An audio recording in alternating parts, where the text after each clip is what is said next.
Hola, buenas tardes. Mi nombre es Elkin Samir Morales Carrillo y junto con mis tres compañeros vamos a presentar la actividad de biblioteca de estructura de datos con sus significados de los temas a continuación. Eh, por mi parte, pues voy a explicar lo que es un árbol binario. Eh, es un tipo de estructura de datos que se ramifica según sus características. Las características de este árbol binario se dividen en raíz, hijos, hojas, altura y nivel, dependiendo del nivel del árbol y qué tan grande sea. Eh, en, este, en este significado, los nodos tienen un máximo de dos nodos llamados hijo izquierdo e hijo derecho. Estos también se ramifican entre sí, dando como resultado hojas, que es una característica de él. Voy a explicar las características que ya mencioné algunas. La raíz, que es el principal nodo del cual se empieza a ramificar o a, la- o a jerarquizar el mismo árbol. Los hijos son dos únicamente, dos nodos únicamente, llamado hijo izquierdo o hijo derecho, como ya lo había dicho anteriormente. Las hojas, también ya las mencioné anteriormente, son los nodos que se caracterizan por no tener hojas, denominados hojas. Y la altura se refiere se caracteriza por ser el camino más largo de los nodos desde la raíz hasta la hoja. También tiene una característica llamada el nivel, que es principalmente el tener es el número de mayores nodos en un camino desde la raíz hasta, hasta ese nodo. Como podemos ver en la imagen, en el primer árbol binario es un árbol binario perfecto, ya que sus niveles son equitativos, a la izquierda, sí, a la izquierda. En el árbol binario de la derecha podemos ver que este no es perfecto, ya que se desnivela los niveles, valga la redundancia, por mayor número de nodos y por su camino que es más largo. ¿Sí?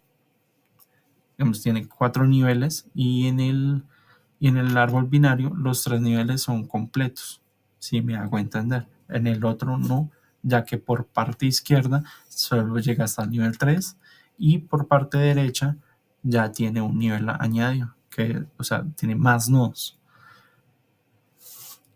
Continuando, también voy a explicar lo que son los grafos. Son un tipo de estructura de datos que permite conectar nodos o también llamados vértices entre sí por medio de aristas, también llamados arcos, como podemos ver en la imagen. Estos sí tienen varias características, los cuales las voy a mencionar a continuación. Los nodos o vértices son los nodos que contendrán los diferentes tipos de datos que el usuario va a meter en el grafo.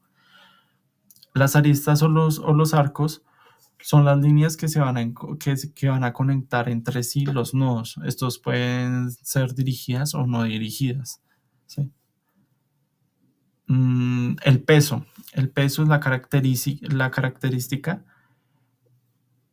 que va a dar un valor asociado que representa la distancia, el costo o la capacidad que puede existir entre los nodos. ¿Sí? La conexión. La conexión principalmente puede ser que los nodos estén conectados o no. Esto se puede, ya que hay una conexión directa o indirecta entre ellos. Los ciclos. Se caracteriza por empezar y terminar en el mismo nodo, pasando por al menos un nodo, si me hago entender. Y los caminos es aquella secuencia de nodos y aristas que conectan dos nodos. Es complejo. Como podemos ver en la imagen, también hay otros tipos de ramificaciones en los grafos que son los grafos simples, el multigrafo y el pseudografo. En el grafo simple es un grafo que entre los nodos simplemente hay una conexión, como se puede ver en la imagen. En el multigrafo representa lo que son las aristas o arcos que se conectan entre sí, o pueden haber dos enlaces entre dos nodos de distinta manera. Y en el pseudografo, como podemos ver, es una arista que se conecta a ese mismo grafo. O sea, puede tener varias conexiones al mismo grafo. Y a continuación, mis compañeros van a explicar sus partes correspondientes. Buenas noches.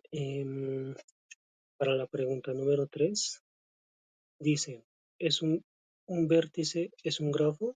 ¿Cómo se entiende? Entonces, en esta ocasión, dice que no, un vértice no es un grafo. Un vértice es la unidad fundamental que compone un grafo. Se define como punto o nodo individual dentro de una estructura más amplia llamada grafo, la cual está formado por un conjunto de vértices y un conjunto de aristas o arcos que lo conectan. Para ilustrar el concepto, consideramos, digamos, el siguiente ejemplo.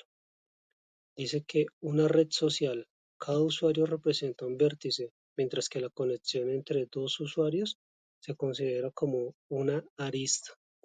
Otro ejemplo es un mapa de carreteras, donde nos dice que cada ciudad es un vértice y las carreteras que la conectan son las aristas. Y otro ejemplo dice que un diagrama de red, donde cada concepto que representa como un vértice y las líneas son las que unen las aristas que indican la relación entre ellos. Muchas gracias. Buen día, profe.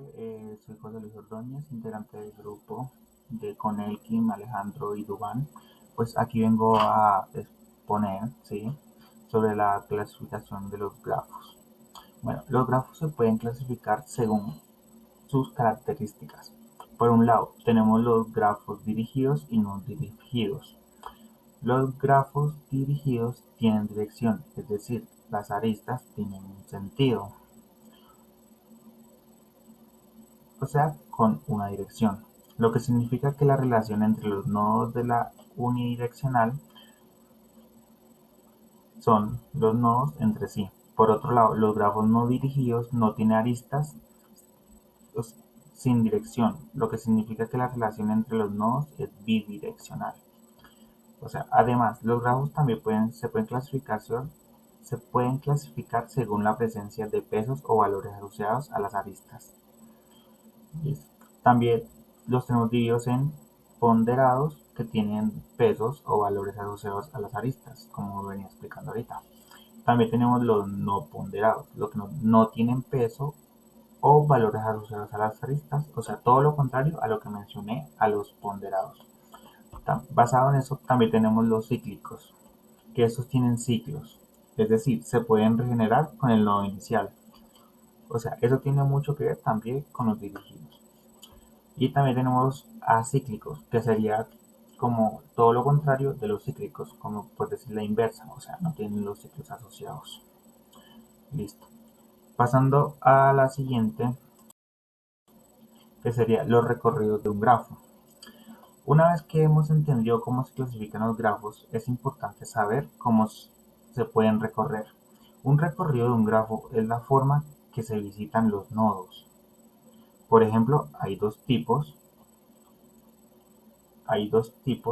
que se visitan. Los tipos principales es recorrido en profundidad y recorrido en anchura. El recorrido en profundidad, también conocido como DFS, Depth First Search, consiste en explorar lo más profundo posible antes de retroceder.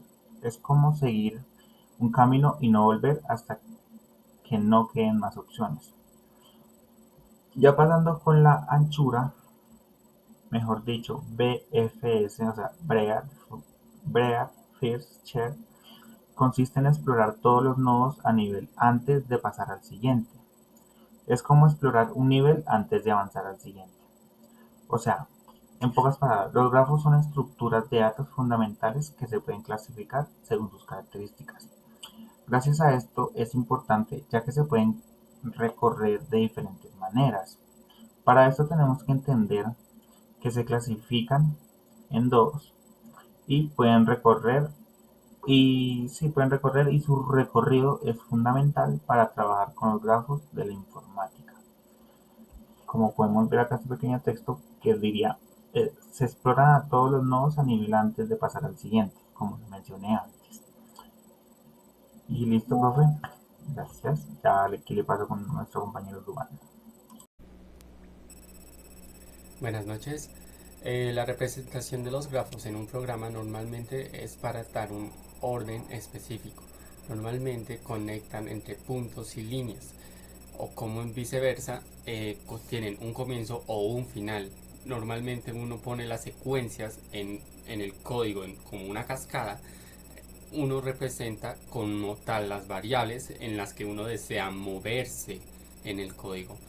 Es como si tú pusieras en un mapa, digámoslo así, o en un mapa, un punto A, un punto B, un punto C y un punto D. Y tú indicas en el propio programa si quieres moverte en el punto A, B, C y D. Si tú representas en esos nodos esas combinaciones, es como si fuera 0, 1, 2 y 3. Si tú, por ejemplo, indicas que quieres irte en el 2, vas en el 2. Si tú dices que quieres retirar de la mitad, puedes retirar al 2 o el 1. Si dices que quieres ir al último, pues vas a ir al 3. Es ahí donde uno tiene que indicar dónde están los nodos y cómo se va a mover entre sí. Muchas gracias.